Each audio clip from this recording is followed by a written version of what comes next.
Welcome to the Gay and Lesbian History on Stats quarterly Zoom meeting presentation. Tonight we have Derwin Mak, a philatelist, cachet maker, science fiction author, military historian, and a member of the North Toronto Stamp Club.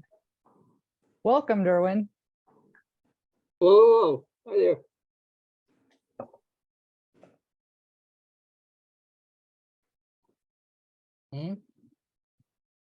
Wait, hello? Yeah. Hi. Okay, can I start?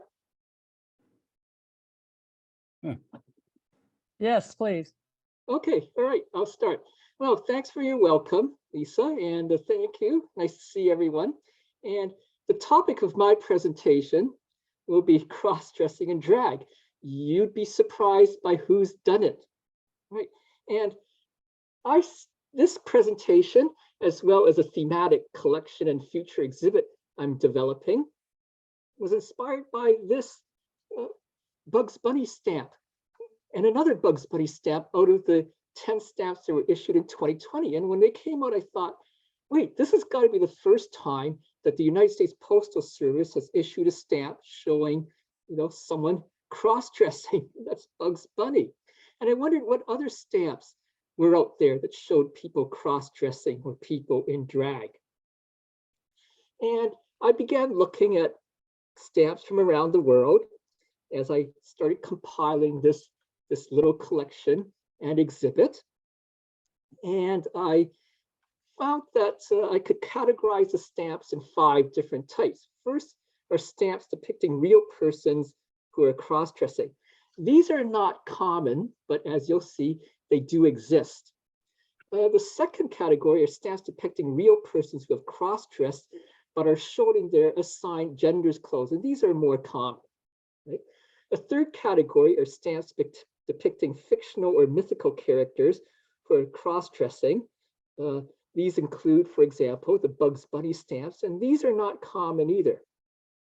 And the fourth category are stamps depicting fictional or mythical characters in their assigned genders clothes, but who have cross-dressed in their stories. And there's some of these as well. And finally, fifth, there's other stamps related to the subject. The photograph is from an underground drag party held in Kansas City, Missouri in 1958. And it's from a collection of photographs called Private Birthday Party. And we'll talk more about that later. Okay, about cross-dressing and drag, let's go through some definitions first. From the Merriam-Webster Dictionary, cross-dressing means the wearing of clothes designed for the opposite sex. Note that today, the word gender is often used in place of sex in some definitions. Right? Now, there's another word that we see associated with cross-dressing, that's drag. And drag is defined as entertainment in which performers caricature or challenge gender stereotypes by using exaggeratedly gendered mannerisms, and they often wear elaborate or outrageous costumes. So drag is a subset of cross-dressing. Drag is for entertainment purposes. However, the two terms are often used interchangeably in common speech, so sometimes you might hear me use the two terms interchangeably. I know that cross-dressing and drag are very much associated with the LGBTQ community, and there's reasons for that. But as this presentation will show, they're not exclusive to the LGBTQ community. Right? About definitions, let's define what cross-dressing is not. Cross-dressing is not the same as being transgender. And here's a cover commemorating Christine Jorgensen, America's first transgender celebrity, right? First one to make the news and become a media celebrity. Now, the difference being is that a transgender person, identifies as the gender that they present as. They may have been born with different chromosomes than the gender they identify as, and physically born with features that are more apropos to another gender than the one they identify as, but they do identify as the gender that they transition to. And therefore, when a transgender person like Christine Jorgensen dresses as a woman, she's not wearing a costume or a theatrical outfit. She's wearing her clothes. That's quite different from, say, a person like RuPaul, who's definitely wearing a costume or clothes, because RuPaul is a man and identifies as a man, but the female attire is a costume. So that's the big difference between being transgender and being a cross-dresser. Okay. Now, cross-dressing has been done since ancient times, and ancient mythologies and religions have cross-dressing stories in them. Let's look at Hinduism. Lord Krishna and his consort Radha dress in each other's clothes to symbolize that they are one soul in two bodies. Here are two stamps from India depicting Lord Krishna and Radha. They're wearing the clothes of their assigned gender. They're not depicted cross-dressing in any Indian stamps, at least not yet. There was also cross-dressing in Greek mythology. Athena, the goddess of wisdom, was the cross-dresser of Mount Olympus. In the Odyssey, she disguised herself as Mentor, a male friend of Odysseus, and urges Telemachus, the son of Odysseus, to oppose Penelope's suitors. Also, Athena is also depicted wearing a mix of female and male clothing. She wears a dress, but she also wears armor and a military helmet. Today, we probably wouldn't think that there's anything particularly subversive or anything related to cross-dressing if a woman wears armor and a military helmet. But this was back in ancient Greece.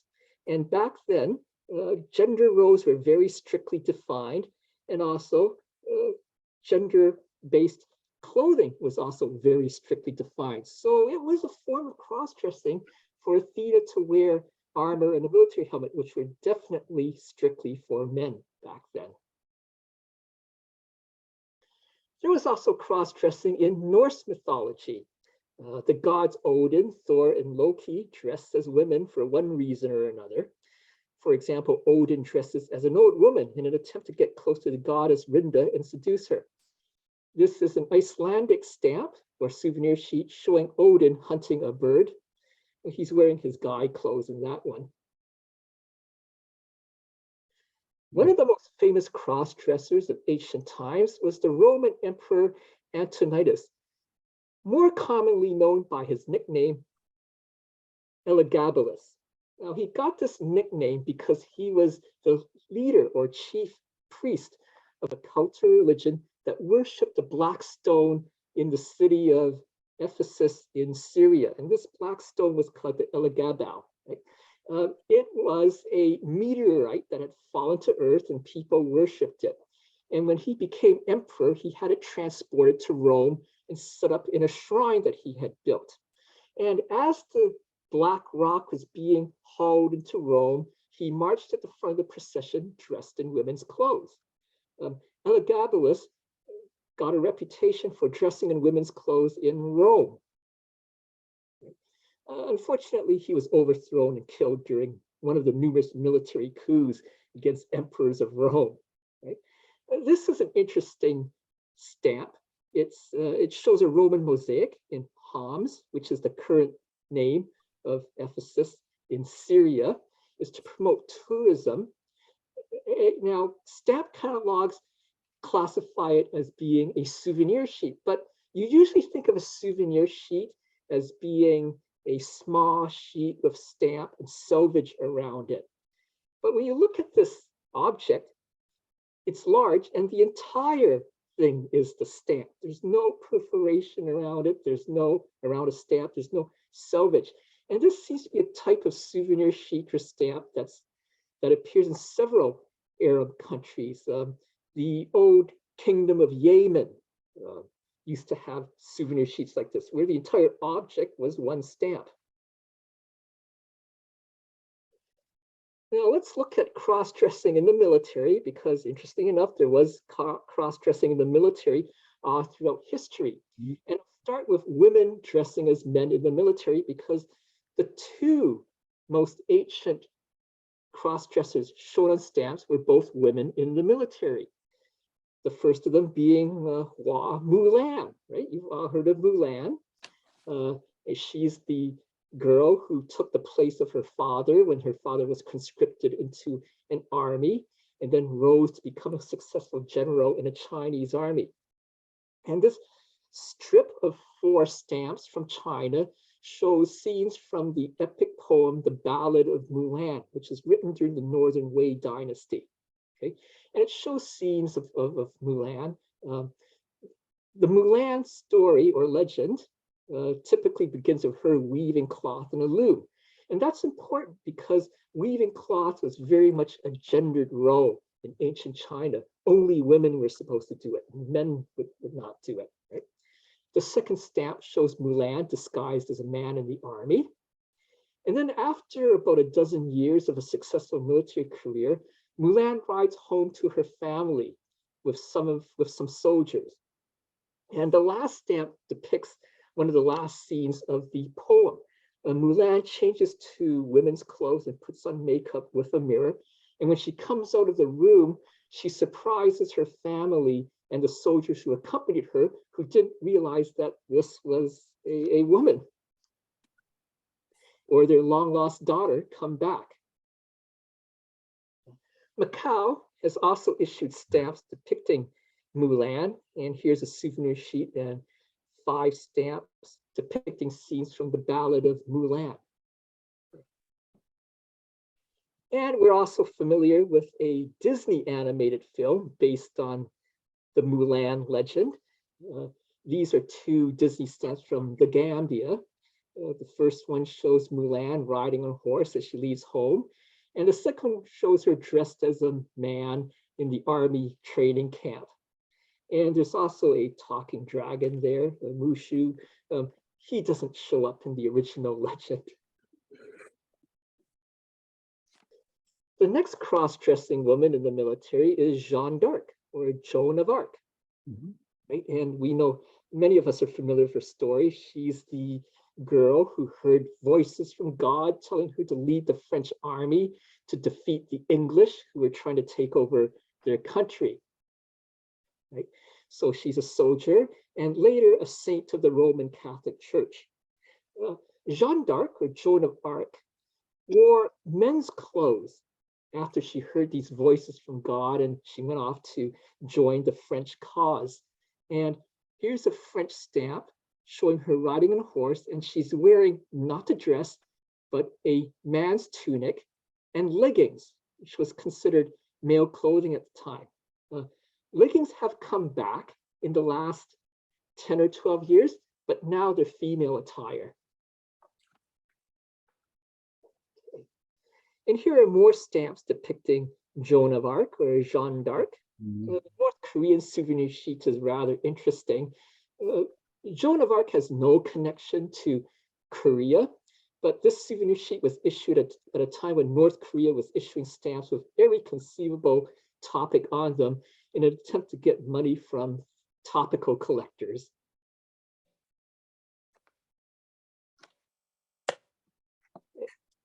Now, here are some other, now let's look at men cross-dressing as women in the military. And one reason why men would do this is for deception of the enemy. On the left is a stamp from Guinea depicting the future Prime Minister of Israel, Ehud Barak. And he and several Israeli commandos disguised themselves as women, entered Beirut and assassinated several members of the Palestinian Liberation Organization in 1973.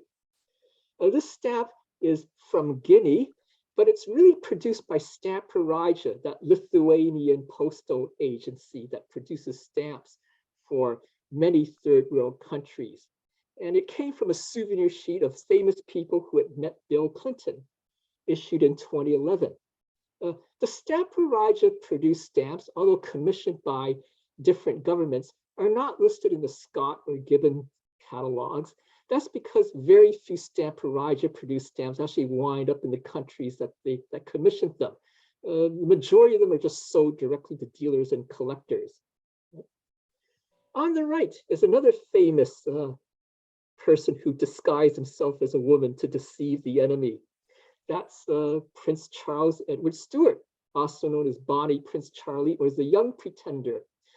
After his failed Jacobite rebellion to restore his dynasty to the Scottish and English crowns, he had to flee from Britain, and he had an accomplice, Flora MacDonald, and Flora MacDonald disguised him as her Irish maid, Betty Burke, and put him aboard a boat with her, and they sailed to the Isle of Skye, and from the Isle of Skye, they sailed to the European continent, and there's a famous song about that. Old grudges seem to die hard in Royal Mail, although countries like Canada have issued stamps depicting Louis Riel, one of its most famous rebels against the government. The United Kingdom has never issued a stamp depicting Bonnie Prince Charlie, even though he's one of their most famous historical characters. Now, some of you who know me may know that I own 2 square feet of wasteland in Scotland, and I issue local post stamps for that 2 square feet. So in 2016, the Trans-Camster Bog local post, my Cinderella local post over there, issued this stamp depicting Bonnie Prince Charlie. Another reason why men cross-dress as women in the military is for entertainment. It's interesting, but up until and during World War II, it was actually not uncommon for men to dress in drag to entertain their fellow soldiers in, the British and US militaries, and I found out even in the German military. Right? And this is a tradition or a practice they picked up from vaudeville and the Christmas panto in the UK. You're all familiar with vaudeville. It's a type of theater and performance from the United States. And I'll explain the Christmas panto later on. Now, this is a photograph of Dawn Pinky Smith, British prisoner of war, 3-time featherweight boxing champion and pinup girl of Stalag 383 in World War II. Stalag 383 was a relatively lenient prisoner of war camp that the Germans ran. And the Germans actually helped the British and Australian POWs there stage their own plays and musicals. The Germans even got costumes and props and set materials for them. And Dawn Pinky Smith often played the female roles in these plays and musicals. A German camp guard shot this photograph of Dawn Smith, made copies of it, and sold it to the POWs who hung it up in their barracks as a pinup. Okay. And here are some British Home Guard troops who were performing in a Christmas pantomime, which was interrupted by a coastal alert at Gravesend, Kent in 1940. So they ran out to operate the guns in case there were Germans encroaching upon the shore, but they didn't change into uniform. They decided to just run out there dressed in drag, right? And this photograph was photographed by RAF Intelligence, banned by the Ministry of Information, and finally published by the Daily Mail in 2018. Okay, and there's no US stamp depicting an American soldier in drag, but there is a US stamp depicting a composer who put American soldiers in drag, and that's Irving Berlin. Irving Berlin produced a musical on Broadway called This Is the Army in 1942.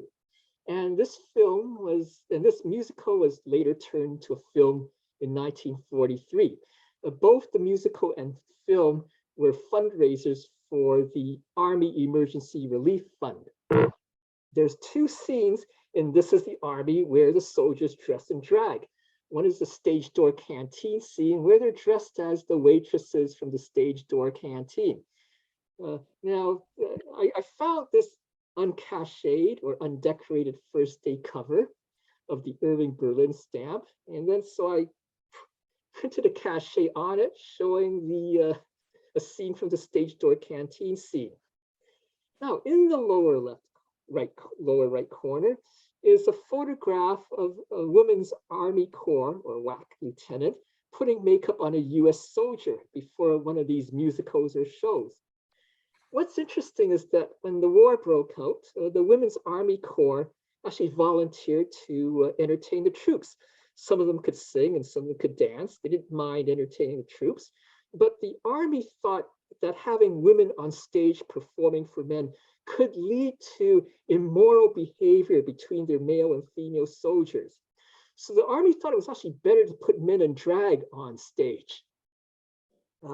As the war progressed, some people changed their minds and they started sending out, women to perform at the USO shows. Okay. Now, cross-dressing for entertainment purposes largely ended in the military after World War II. It didn't really happen in Korea or Vietnam or any subsequent war. However, it still continues in the Navy, right? And the Navy in the UK and United States and several other countries has an old tradition called the line crossing ceremony, which the Americans call the shellback ceremony. Whenever a ship crosses the equator, the crew puts on these interesting plays or ceremonies where King Neptune welcomes sailors who have never crossed the equator before. And they have these weird hazing rituals, and some of the men dress as women. Now look at this photograph from a line crossing ceremony aboard the British ship HMS Defender from 2021. This nurse is not really a woman, it's a guy dressed in drag. Now, if you haven't crossed the equator before, you participate in this ceremony and you get a certificate from King Neptune or Neptunus Rex saying that you've crossed the equator. And this is an interesting cover from the US ship, the Cambria, and its cachet shows a line crossing certificate. However, and it's got a ship's cancel, USS Cambria. There is a website at hullnumber.com where you can check where a US Navy ship was at a particular date. And I checked it and found out that the Cambria did not cross the equator on March 10th, 1956. It didn't cross the equator until May 26, 1957 in the Atlantic. So therefore the shellback ceremony didn't occur until the next year. So this cover didn't cross the equator. The ship was in New York, which explains the purple back stamp showing New York, New York, and the USS Cambria branch. Okay.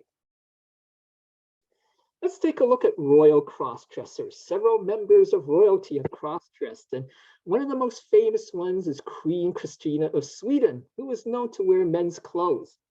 Here's a Finnish stamp showing Queen Christina, and it's to commemorate the 350th anniversary of the University of Helsinki in Finland, which she founded. And another famous royal cross-dresser was Philippe I, Duc d'Orléans, the younger brother of King Louis XIV of France. For reasons that nobody knows, their mother dressed up young Philippe as a girl when he was a child, and he kept the habit all throughout his life. He spent much of his life dressed up in women's clothes, roaming around the palace of Versailles. He had both male and female lovers, but he did get married and have a lot of children, right?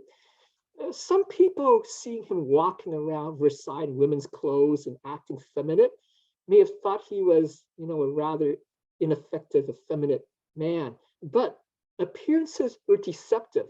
He turned out to be one of his brother's best generals, and Louis XIV had a foreign policy that consisted mostly of bullying and attacking his neighbors, and Philippe led armies into the battlefield and won lots of battles for his brother. Right, so he had a very interesting life. This is a French postcard depicting Philippe, the Duke of d'Orléans, Here is a French stamp showing the gardens of Versailles, where he lived. And here is a souvenir sheet from the Central African Republic showing his brother, the king, Louis XIV. Look at the shoes that Louis XIV is wearing. Back then, the men wore the high heels and the women wore the flats. Today, it's the other way around. Okay. Two other members of the nobility or the royalty also cross-dressed, and they were the Empress Elizabeth and Catherine II of Russia. These two empresses were empresses regnant, which means they ruled over the country in their own right. They weren't empress by virtue of being married to an emperor.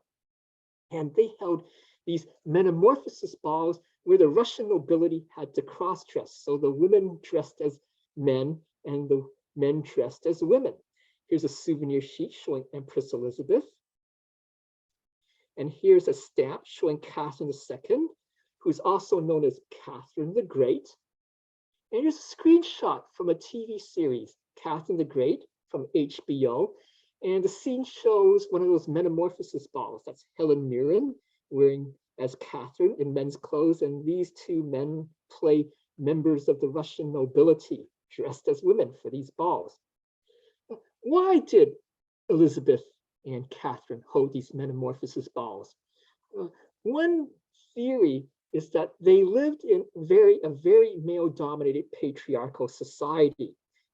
Female rulers were not common, and therefore, to assert their authority over the men of the nobility, they switched genders at these metamorphosis balls. The empresses dressed as men to remind the men of the nobility that they were the boss, and they had the men dressed as women, which were considered subservient in their society, to remind them that they were underneath the empress. Right? That's one theory as to why these two empresses held these balls. Cross-dressing is also a theatrical tradition in several countries. Let's look at English Renaissance theater. During the Elizabethan era, right up to the reigns of the first two Stuart monarchs, Charles, or first three Stuart monarchs, right? James the First and Charles the First and Charles II, women were banned from the stage, right? The English government thought it was immoral, to have women on the stage. Elizabeth I did not approve of that, even though she was a fan of the theater. So all the women's roles were played by men. That's why in a lot of Shakespeare's stories, there's a character who's usually a woman who disguises herself as a man, which makes it easier for the male actor to play a woman.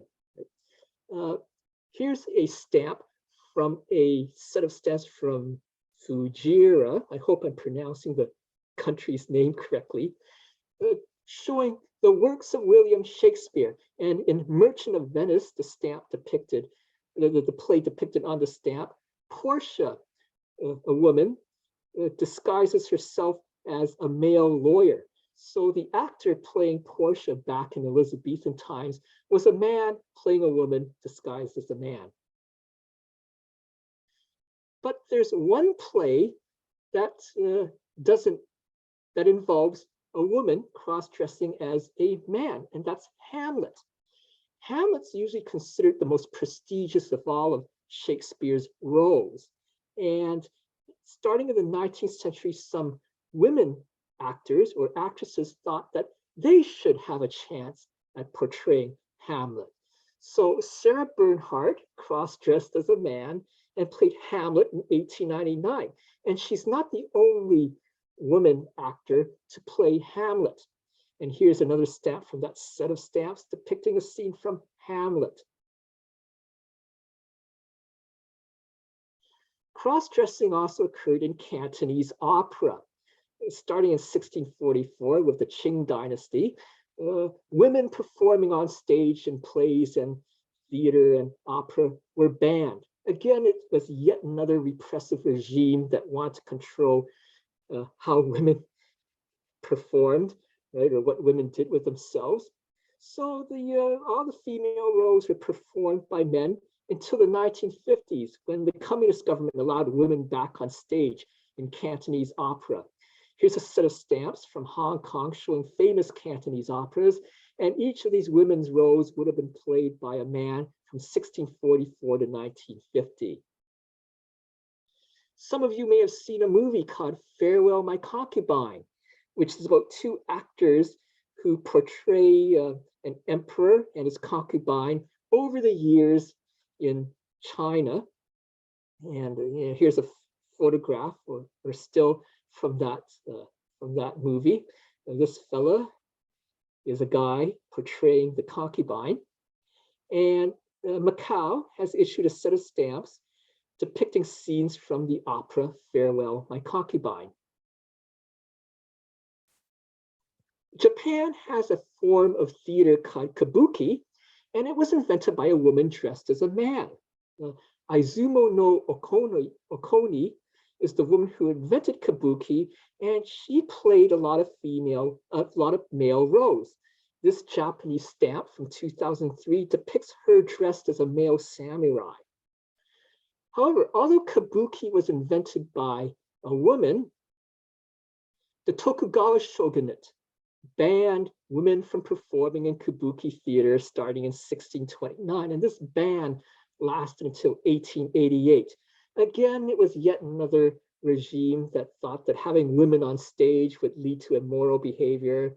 For some reasons, thought men in drag would lead to increased public morality, right? And these Japanese stamps each depicts a real-life kabuki actor in a female role. These last two stamps are quite interesting. They depict the actor Nakamura Utemon VI. Now, that's not his real name, that's his stage name. But those stamps depict him, and they were issued while he was still alive. Although the ban on women performers was lifted in 1888, kabuki still continues to use men and female roles. Now let's talk about the British pantomime, or the panto. It's a type of musical comedy theater in Britain. It's usually staged around Christmas time, and it has a long tradition of having men in drag to play the humorous female roles.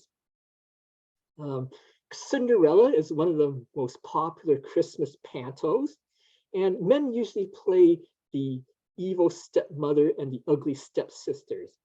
Here's a first day cover of a British stamp, that depicts one of these panto dames. That's what they're called, panto dames. And there's the panto dame, and the cachet, which is from the British first day cover dealer Fine Arts cover. Oh no, it's from Benham Covers, right? Shows Cinderella's ugly stepsisters played by men. In the UK, a company or organization or a private individual can sponsor a postmark, that is, pay the Royal Mail to have a special postmark, and Royal Mail would put that postmark on covers for you and anyone else who asks for it. So a lot of first day cover dealers sponsor their own postmarks for their first day covers. And one first day cover dealer, Fine Arts Covers, sponsored this postmark showing Cinderella's glass slipper and the slogan Cinderella at the Palladium, one of the theaters in London. Although Fine Arts Covers sponsored this postmark, it was used on this cover by Benham Covers, another dealer. There's another British stamp that shows panto dames, and it's this Christmas stamp from 2008 showing two actors dressed as women. But men cross-dressing as women aren't the only cross-dressers in the British panto. British panto also has a tradition called the principal boy. And the principal boy is the young male hero of the story, and he's usually portrayed by a woman actor. This British stamp from 1985 depicts a principal boy. Some of you might not have seen a Christmas panto, but you've probably seen an American musical that uses the principal boy tradition, and that's Peter Pan. Here's a photograph of Mary Martin as Peter Pan. And since that time, a lot of women have played Peter Pan on Broadway. I remember Sandy Duncan playing Peter Pan in an American production. So Peter Pan, played by a woman, is very much a character in the principal boy tradition. Ireland adopted the Christmas panto tradition from the British. And here's one of a set of stamps issued in 2021 for the 150th anniversary of the Gaiety Theatre in Dublin. And it depicts a scene from the panto Dick Whittington, staged in 1957. Here on the left side of the stamp is the Irish actor Jimmy O'Day in drag, and to the right is his co-star, the actress Maureen Potter. So this is one of the few stamps in the world that depicts a real person dressed in drag. Now, if you thought that centuries of line crossing ceremonies, military shows, and Christmas pantomimes made drag socially respectable, think again. Drag was, or cross-dressing, was acceptable in many societies, but only within certain situations. For example, theatrical productions or comedy. Many of these same societies made it illegal to be dressed, cross-dressed, or be in drag outside of these situations. Many jurisdictions in the United States up until the 1970s had a law against dressing in clothes of the opposite gender. And here's a photograph of police detectives arresting men dressed as women on charges of masquerading or indecent exposure at the National Variety Artists Exotic Carnival and Ball in Manhattan Center in 1962.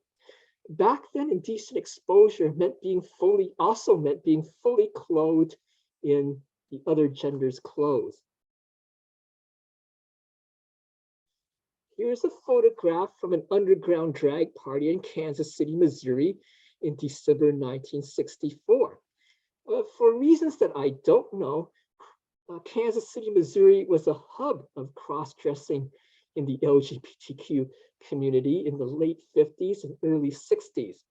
And the bars and restaurants that held these events would close them off to the public, bring in invited guests only, and hang a sign saying that the restaurant or bar was closed for a private birthday party, and that deterred the general public and the police from entering. Here is a photograph from Casa Susanna, which was a secret resort for straight cross-dressing men in the Catskills of New York in the 1960s. It's largely lost to history, but photographs of it were rediscovered around 15 years ago.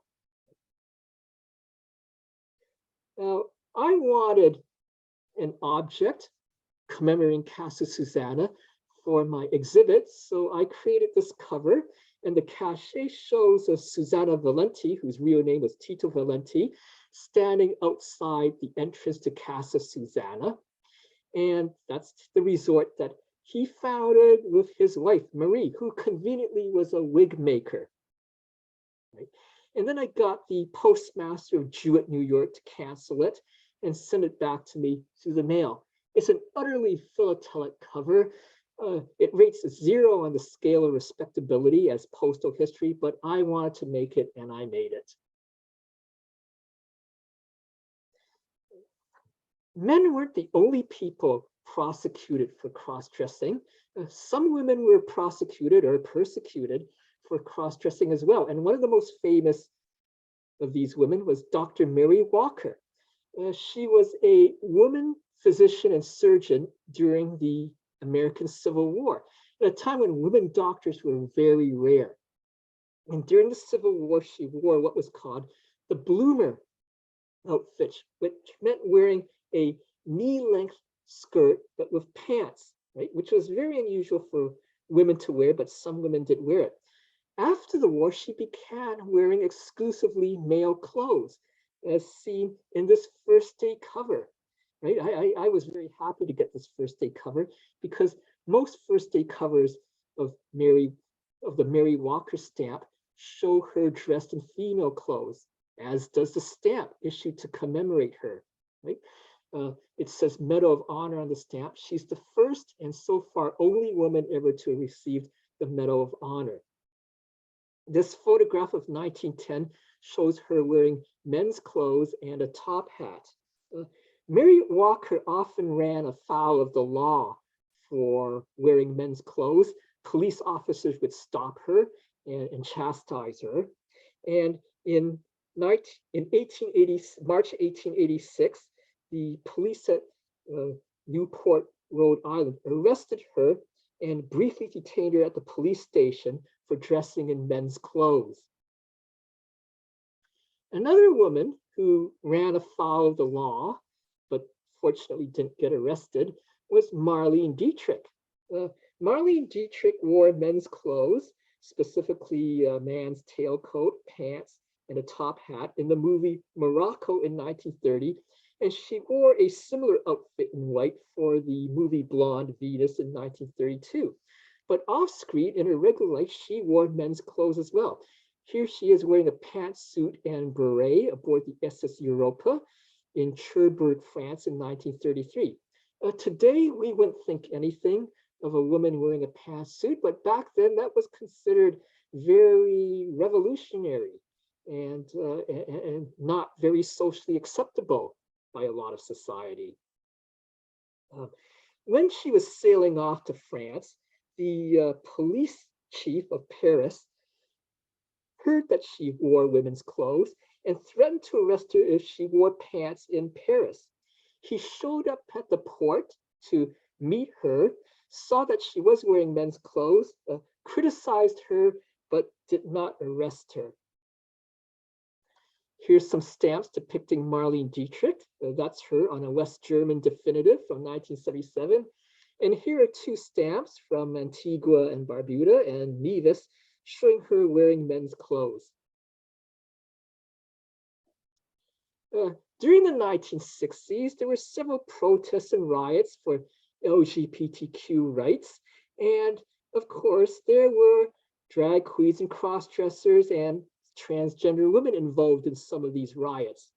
And one of these riots was the riot at Gene Compton's cafeteria in San Francisco in August 1966.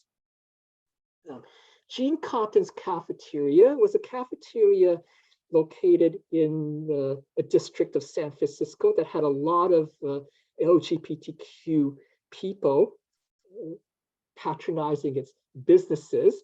And a lot of them went to Gene Compton's cafeteria to drink coffee or get donuts or have a meal, right? And here's a cover I made to commemorate the riot at Gene Compton's cafeteria. I love this photograph from the GLBT Historical Society. It shows several drag queens dining at Gene Compton's cafeteria. One thing I've noticed, especially here in Toronto, it's probably true in other cities, is that drag queens tend to overdress when they're just out for a donut and coffee, right? So I used this photograph on the cover. What happened was that one night in August 19th is that the police often showed up at Gene Compton's cafeteria and arrest a cross-dresser or a drag queen or a transgender woman for dressing in the opposite gender's clothes, right? And the police liked to come and arrest people at this cafeteria. But one night in August 1966, no one remembers the exact date, but they remember it was in August, the police came and tried to arrest someone who was either a cross-dresser or a transgender woman. No one knows for sure. And this person resisted arrest by throwing a cup of coffee at the police officer. And then a food fight broke out at the cafeteria. People began throwing pies, cakes, donuts, coffee, drinks, sugar at the police officers, right? So to commemorate this riot, I made this cover. And because this riot began with someone throwing coffee at the police, I used one of the cappuccino drinks stamps on it. 3 years later, there was a much more famous riot at the Stonewall Inn in New York, and that riot lasted 3 days, I believe. And here's a pictorial cancel commemorating the 20th anniversary of the riot at Stonewall Inn. Right? And like many of these other riots, there were drag queens, cross-dressers, and transgender women there as well.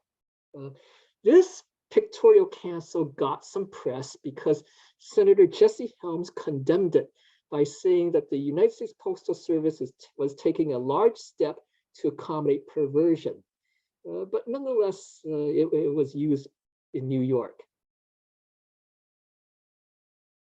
Although cross-dressing was banned and illegal through much of the United States, sometimes local law enforcement and local municipal officials let it go on if it was for entertainment purposes. And there was a fellow named Jack Dorshow, who staged drag queen or cross-dressing beauty pageants across the United States. He figured out that he could make money off this, and incredibly, audiences from all walks of life would pay money to watch these beauty contests that he staged in different parts of the country. Sometimes the local police would show up and try to shut down the beauty contest, but in some cases, he struck a deal with them. He would donate some of the money from the beauty contest to the local police officers' charity, and they let the show go on. In 1967, he staged one of his beauty contests in New York. It was called the Miss All-America Camp Beauty Contest.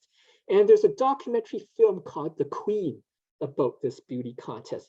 You can catch it on YouTube, and it's also on Netflix now as well. Jack Dorshow was only around 19 years old when he started staging these contests. And he found out that more people showed up for these contests if the host or MC dressed in drag as well. So he invented a character called Flawless Sabrina, who was a Jewish grandmother. That's the character. So Dorshow dressed up as a Jewish grandmother called Flawless Sabrina and hosted these beauty contests. The contest depicted in the documentary The Queen had contestants from all over New York, and Rachel Harlow, that's her stage name, won the contest. Now, Rachel would later identify as a transgender woman, but at the time of the contest, Rachel identified as a man in drag. And of course, neither Flawless Sabrina or Rachel Harlow show up on any stamp or postmark, but I found this first day cover for the World Stamp Show issue, issued in New York in 2016. And the stamp is rather generic. I mean, it could commemorate anything.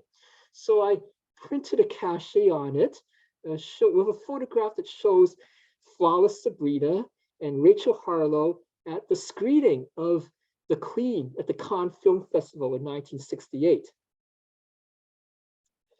If you watch The Queen, there's a scene at the end where one of the contestants, Rachel LaBeija, starts arguing and shouting with Flawless Sabrina, right? Because she thinks the contest is rigged in favor of the white girls. Right? And Crystal LaBeija was a crossdresser and drag queen in the New York drag scene in the 1960s. She won the title of Miss Manhattan in 1967. And because she thought that Jack Dorshow's beauty pageants were rigged in favor of the white contestants, she founded her own drag beauty contest for Black, Hispanic, and other minority people, right? And this was the beginning of modern ball culture. These drag beauty contests began to have dancing for the guests, and then the guests started partying. And then in addition to the beauty contest, they had costume contests for the audience as well. And these morphed into parties called balls, right? Now, I made this cachet depicting Crystal LaBeija, founder of these balls. And one person described them as being balls or parties for the outcasts of the outcasts. Being gay or LGBTQ made you an outcast of society already. And these people were outcasts even within that community because the white people didn't want anything to do with them. So I used this Kwanzaa first day cover and put Crystal LaBeija on it. Now, Crystal LaBeija was the founder of the Royal House of LaBeija. And what do I mean by house? At these balls, some of the people would form little clubs called houses. And these houses would compete against each other in costume contests and dance contests. Right? A lot of these houses were founded after their founder, were named after their founder. So Crystal LaBeija's house was called the House of LaBeija. Right? And other houses were named after beauty products or perfumes or what have you. Right? I made another cover depicting Paris Dupree, founder of the House of Dupree, another famous drag queen in New York. And Paris Dupree showed up at one of these balls with a copy of Vogue magazine. And at the ball, Paris began imitating the poses in Vogue magazine. Right? And this became the start of a new form of dancing called voguing. Right? And there's a documentary about voguing and the New York ball scene called Paris is Burning. The Paris in the title doesn't refer to the city in France, it refers to Paris Dupree. And this first day cover I made, again, using a very generic set of stamps that could commemorate anything, but is canceled in New York, shows Paris Dupree, the creator of voguing.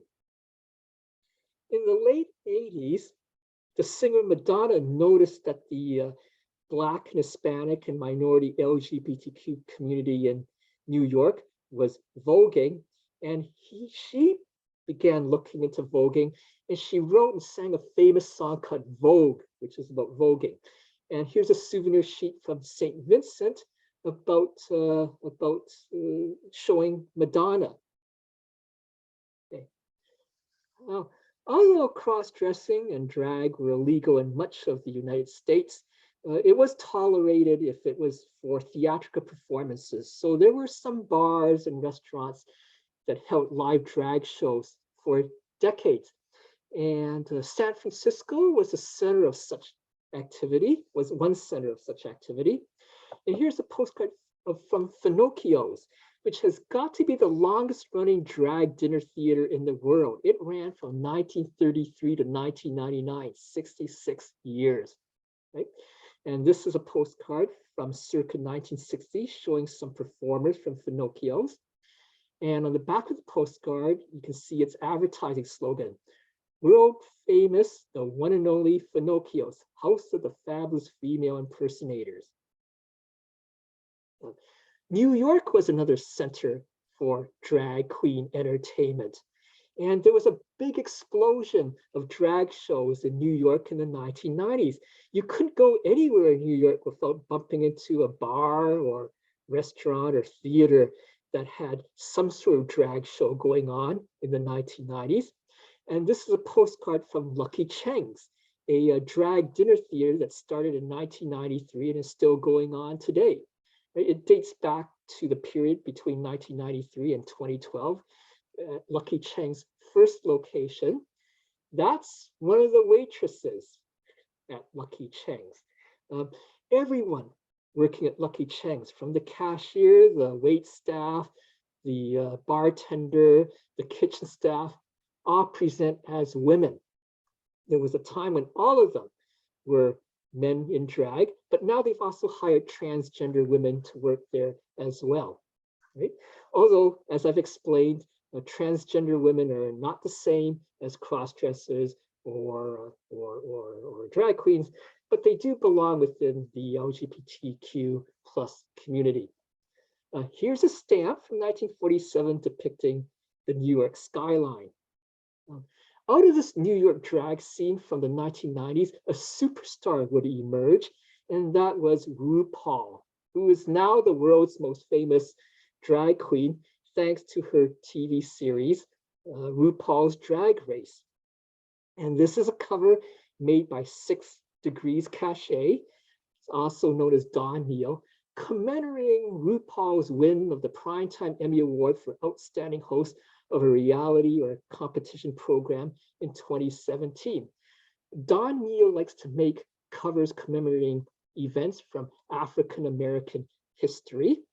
So this is his cover for RuPaul winning the Emmy Award.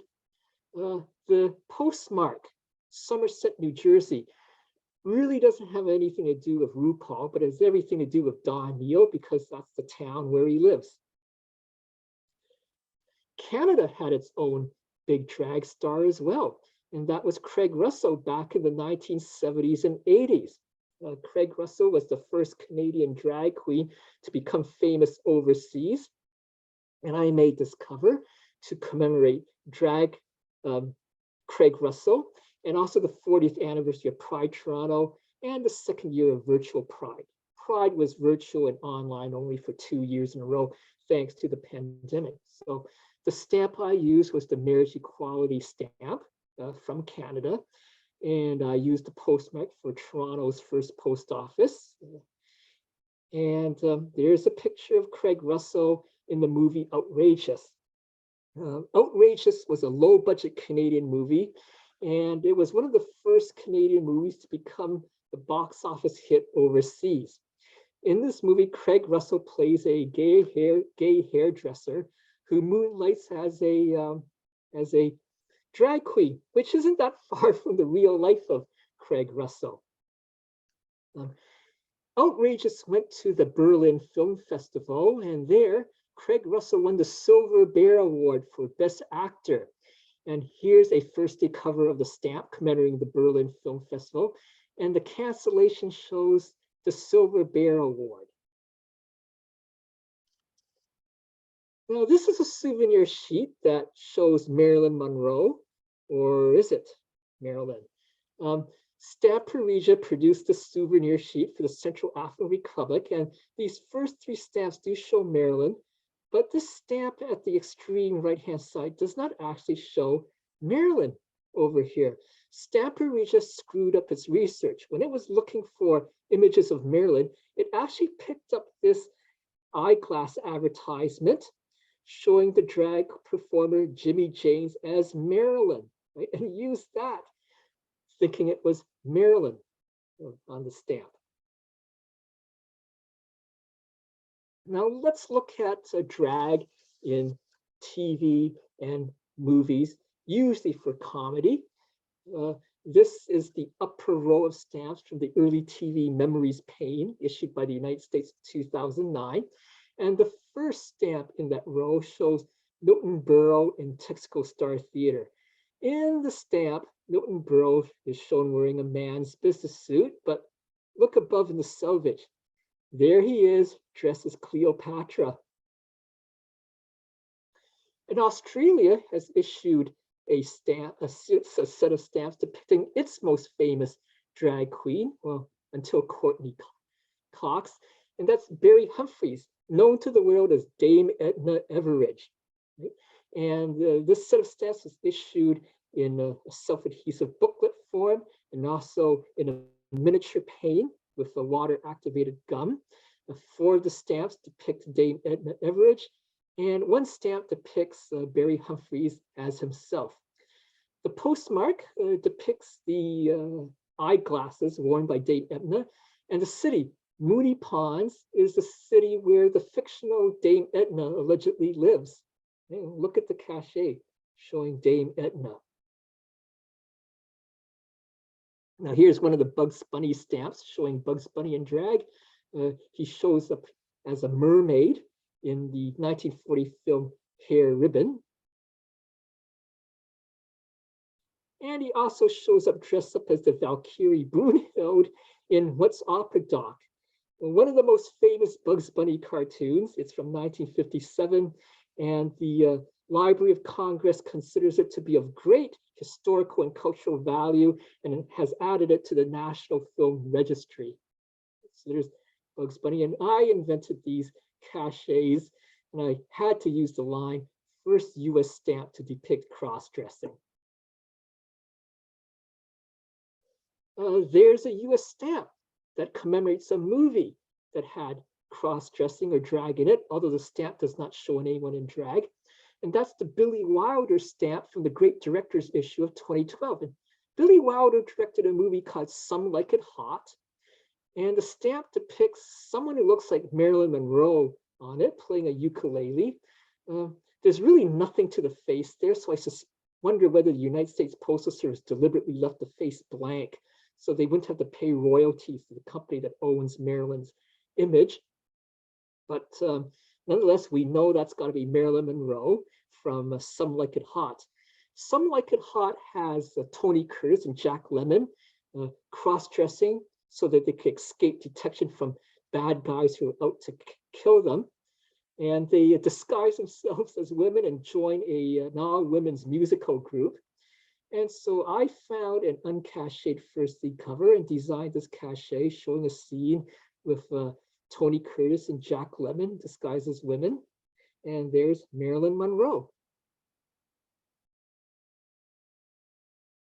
Some of you may remember the comedian Flip Wilson, and on his TV show, he often played a character called Geraldine Jones.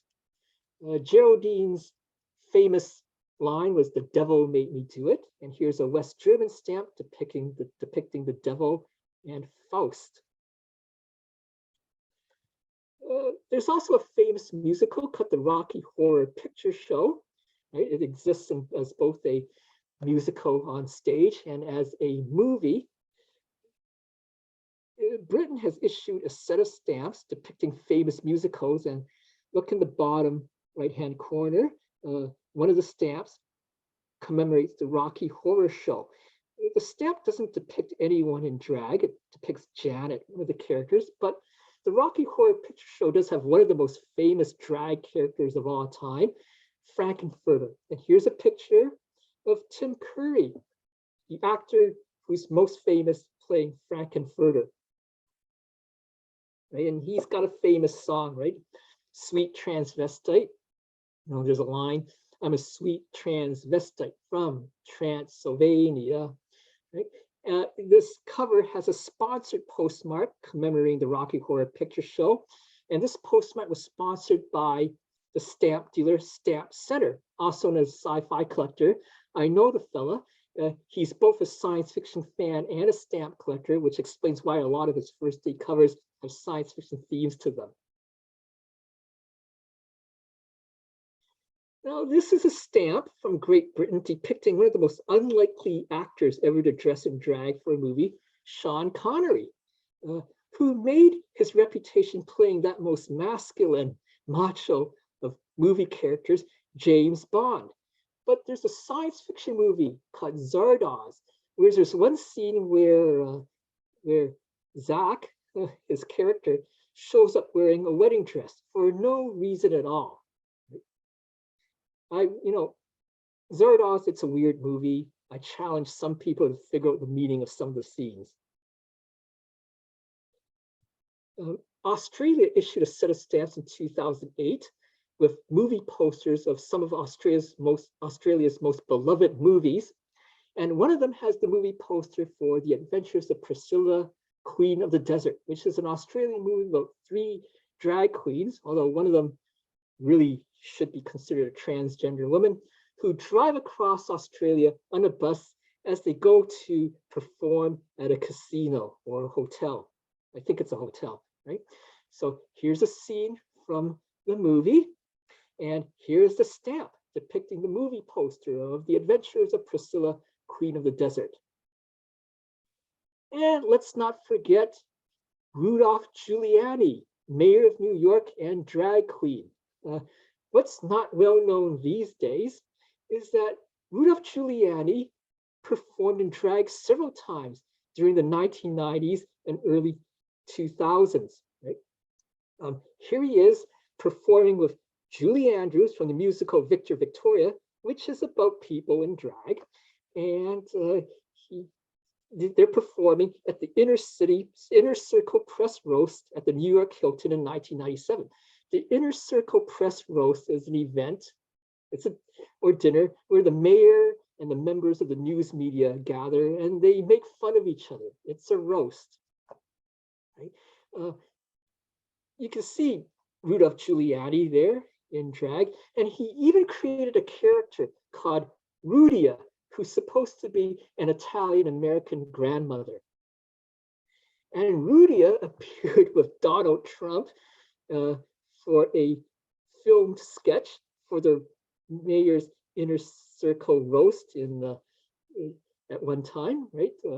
And there's a scene from their skit where Donald Trump gropes and attempts to pick up Rudia. You didn't see this video being played at the Republican National Convention. And Rudolph Giuliani, the actor behind Rudia, shows up on a stamp from the Comoro Islands. This is yet another Stamp Parisia production.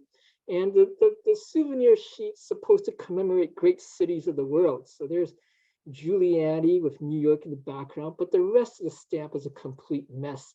Here's a list of famous big cities of the world, right? There's a picture of Rio de Janeiro. Here's Fernando Torres, the famous soccer player who's in the souvenir sheet for no reason other than they hope to attract people who collect soccer on stamps. I mean, it's a complete mess trying to appeal to every conceivable thematic collector. Now here's the new frontier for drag and cross-dressing, crossplaying. Cosplaying is the hobby of dressing as a character from a science fiction show or movie, anime, or video games. Right? And it sprung out of the science fiction conventions and anime conventions and Comic Cons. It's a new form. Now, when people dress as the opposite gender while cosplaying, it's called crossplaying. And crossplaying is a form of drag that sprung out on its own from these science fiction, anime, and Comic Cons. It didn't come from the LGBTQ community. It didn't come from vaudeville. It didn't come from the movies. It didn't come from any form of traditional theater. It came strictly from the science fiction and anime fans themselves. It became especially popular in the 1990s when the anime series Sailor Moon came to North America, and it became a trendy joke for guys to dress up as Sailor Moon, like Bear Sailor Moon, a Toronto cosplay personality. I photographed him in 2016. And a lot of these cosplayers, they just wear the costume, but they don't do anything else to look like a woman, right? You see Bear Sailor Moon looks like a guy wearing a Japanese schoolgirl costume. But there are other cosplayers who make a much higher effort. Here's Richard Schaefer, who likes to dress as Disney princesses, and here he is dressed as Rapunzel from Disney's movie Tango. And this is Jack Scuderi. Jack Scuderi is a video gamer or video game athlete, and he's often on Twitch. Twitch is a social media platform where you watch people play video games, and he's won numerous very high cash prizes at video gaming tournaments. And oftentimes when he's playing on Twitch or at these tournaments, he's cross-dressed as a female character. For example, this is a character called Sivir from League of Legends, and Sivir sometimes shows up as a pizza delivery girl costume. And here's Jack dressed as pizza delivery Sivir. Canada has a program called Picture Postage, which unfortunately was canceled earlier this year, where you can have a stamp printed with your own picture on it. You submit the photograph and Canada Post prints it, and it's valid for postage. So it's the ultimate in philatelic vanity. And it was only a matter of time before a cosplayer got a stamp produced showing him or her in costume. And here it is, a Canada Picture Postage stamp. showing a cosplayer dressed as Minako Amy or Sailor Venus from the anime series Sailor Moon. And here's the first day cover of this picture postage stamp. And this is the original photograph that was used for the stamp. But who's that girl? Well, if you guess that cosplayer is me, you are correct. And here's a photograph of me cosplaying as Cruella de Vil as I meet Victoria Smurfit, who played Cruella de Vil in the TV series Once Upon a Time. And here's my cover for National Walk the Dog Day. I'll use any reason to make a cover. And so I hope this presentation has been both entertaining and educational to you. I've shown a wide variety of individuals who will cross-dress or go dress and drag for a wide variety of reasons. It's impossible to say there's just one type of person or one reason why people would wear clothes of the opposite gender. And I hope that you all found this presentation of interest. Thank you. Thank you so much, Derwin. That was wonderful. It was quite interesting. Who would have known there'd be so many depicted on stamps, indirectly or directly? One question I know I had was, you said you made a cachet for your exhibit. So are you going to do an exhibit of cross-dressers on stamps? Yes, and I actually finished it recently, and I submitted it to the North Toronto Stamp Club virtual exhibition, which I think is going to be put online within the next 3 to 4 days or so, mid-month. So it'll be there. Fingers crossed that there were no technical issues sending it over to the exhibit chair, right? But it'll be there. Right, and when I'm able to travel to stamp shows again, I hope to put it in exhibit in real life. Oh, we are thrilled. We're looking forward to it. We had a question in the chat. Is there a J. Edgar Hoover stamp, since he was known to dress in drag? Yes, there is a J. Edgar Hoover stamp. Darn, and I don't remember which South American country it was. It was maybe Belize. It was one of those British Commonwealth countries in South America that uses that New York firm to produce its stamps. Oh God, you know, if you excuse me, I can actually look at my laptop and find that stamp. All right, but yes, there is a J. Edgar Hoover stamp, believe it or not, and maybe I can share screen again, and we'll take a look at it. Let me go look for it. Okay. But yeah, I know there are rumors of J. Edgar Hoover being in drag at a hotel in New York, the Plaza Hotel. John Stefanik wrote Central African Republic 2017 from Stampergia also, or two. Oh, J. Edgar Hoover? Yeah. Yeah, that guy got around, didn't he? But let's see. And after your exhibit is complete and finished, would you be willing to share, or are you creating, I presume, a cross-dressing checklist? You know what? I had not thought of that. And that's something the American Topical Association likes, isn't it? And us. Yeah, I'd certainly, and this club, you know, I'd certainly be willing to do it. I by no means claim that I have the complete list, though. I'm pretty sure that there's others out there that I don't know about. All right, and yeah, okay, it's from Guyana. I found the stamp from Guyana. If anyone's curious, I could share screen again and show it to you. Okay, let's see. Go Guyana. There it is. Do we all see it? Yes. Yep, so there's the stamp showing J. Edgar Hoover from Guyana, right? This is a very interesting slogan cancel on a postcard that I sent to myself back in 1983. It's for the 75th anniversary of the FBI. And here's an advertising postcard showing the Plaza Hotel where he was alleged to have dressed in drag. Okay. Oh, thank you. That, Yeah. that's only one page of your exhibit. I'm looking so forward to seeing the rest. Are Yeah. there any other questions for Derwin while we're here? No? Well, thank you all very much for attending.